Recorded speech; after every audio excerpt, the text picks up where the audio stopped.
G'day. This isn't just a video on making a picture frame, but a small story around why I'm making a picture frame.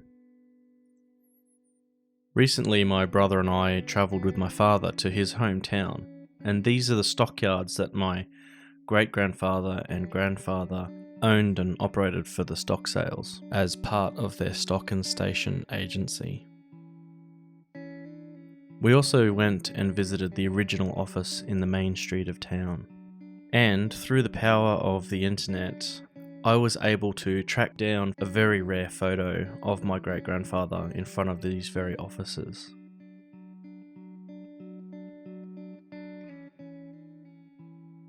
Now, I did all this without my father knowing at all, both tracking the photo down and visiting the old stockyards. I had been to them before, but we decided to head out there.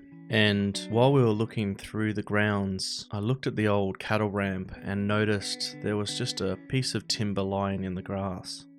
This one, in fact. I can't be sure how long it's been lying in the grass, but it's a piece of the old fence. And I thought to myself, there's got to be a way that I can take a piece of this family history home. But I wanted to keep it a surprise. So my brother and I collected the piece of timber and put it in the back of my old man's pickup truck, or ute, and we covered it up and snuck it home. And then when I found this photo of my great-grandfather, probably a photo my father had never even seen himself, I thought this is the perfect opportunity to take that piece of timber, turn it into a picture frame, and give it to him for his birthday. And that's what this is, a gift for my old man.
Unfortunately, the video clip that has me cutting the rabbit in this picture frame was corrupted.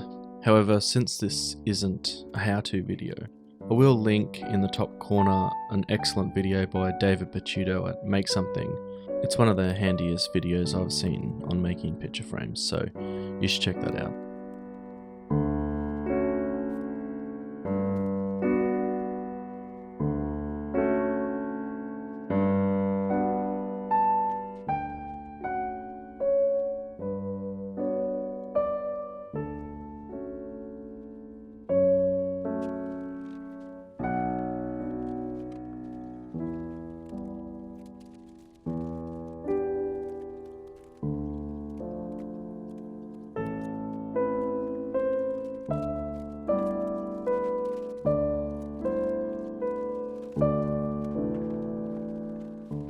It took me a little while to decide the orientation of the frame, but in the end I wanted the hole to be less of a feature, so I wanted it to be lower rather than higher, if that makes sense.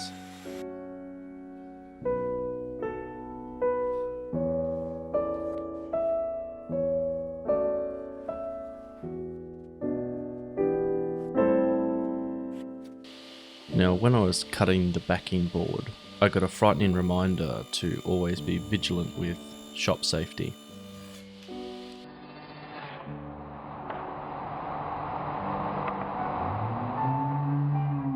What happened here was the blade was a little too low, so the riving knife was ineffective. Fortunately, there was no injuries. I was wearing a full face mask, earmuffs, and of course using a push stick. Just remember to take care when in the shop.